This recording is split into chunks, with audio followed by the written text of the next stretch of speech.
Casey Ho fam, how are you? Notice the shine off of my head. Nice.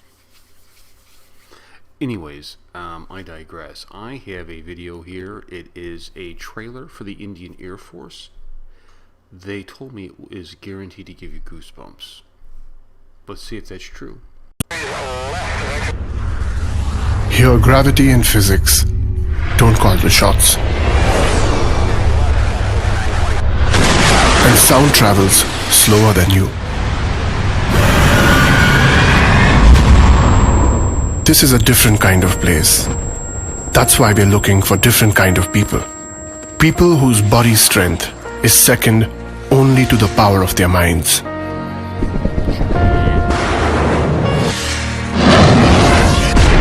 For whom excellence is not a job, but a way of being, be it in the sky or on the ground.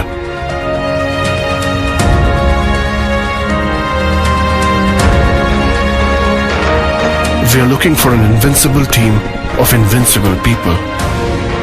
People who are a cut above. Join the Indian Air Force to be a cut above. Yes, I want to look something up here.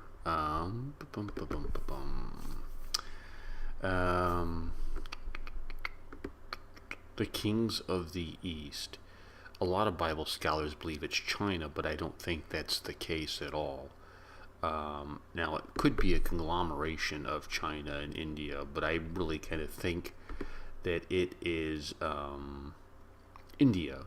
And you just see how many advances India is making. That promo was excellent for the Indian Air Force and kind of just showed a brief demonstration of their ability. This isn't your grandfather's Indian Air Force. It's becoming sophisticated. It's becoming, and I don't mean any disrespect, but it's becoming American-like. It is very, very much air superiority. Hey, just on a side note, I had some troll send me a thing. Pakistan destroyed all of the bases. Get out of here, dude. What are you guys doing? I thought they were banned from the internet. We need to get them banned from the internet. They get up here and say stupid things. The Kings of the East. And I probably should have had this done beforehand. Let's see. And the sixth angel poured out his vial upon the great river Euphrates, and the water therefore was dried up, and the road of the kings of the east might be prepared. The book of Revelation, chapter 16, kind of talks about it. The king of the east is an army of 200,000 men at least, whose riders were horses who wore breastplates of fire and brimstone. They kind of go other, depending what you think that is. And I know a lot of people think it's China, but I think you're missing the boat on China. I think China will actually be in decline, believe it or not. That's my opinion of it. And India is the one who is really seems to be the one who's growing and advancing. In China kind of seems like they're not. I think China's heyday is done. And India is going to be the great nation of the East. Now, again, this is just my opinion, for whatever it's worth.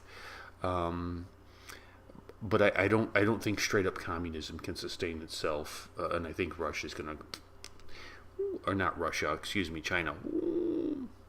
The word communism threw me off through my mind track because Russia used to have such a track record of communism. But that's my thing. When I see these kind of stuff, I think Kings of the East. And Kings of the East, basically the New World Order in the Bible, in the book of Revelations, we see the Revelation. Sorry, I shouldn't add an S. There is no S. The Antichrist takes over. America and maybe Great Britain say, ooh, it's on, let's fight. They get destroyed.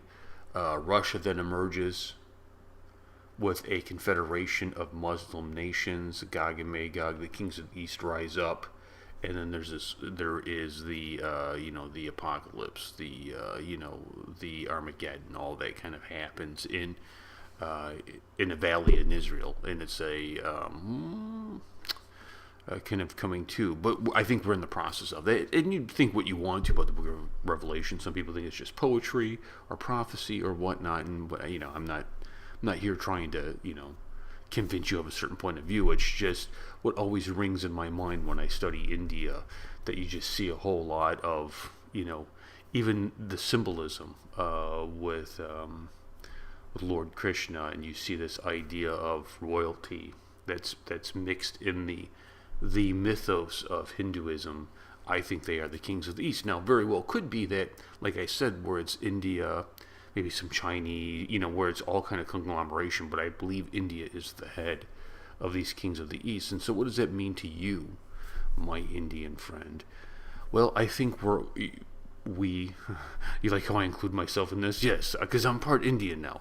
I am Saminder Beaches if I'm in the north, and if I'm in the south, I'm going to go by Vikram Singh. Anyways, I think that you're going to see a continuation of growth in India, of technology, of prosperity, of conditions, that you're going to see the Indian culture become more westernized.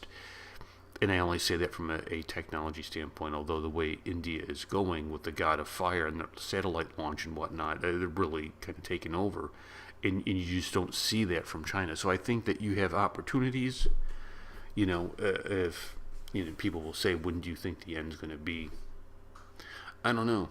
I have no idea. What I've come to know is I don't know anything.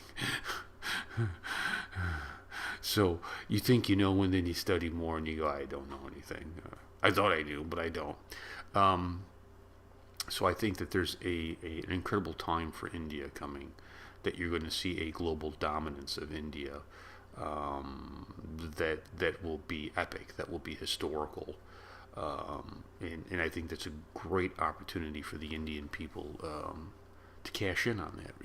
There's a saying that says, a rising tide lifts all boats. That I think that there is huge economic swing coming to India as it continues up, and you just see this continuation of it. So good for you, India. You deserve it. You guys have been treated poorly, in my estimation, by the world.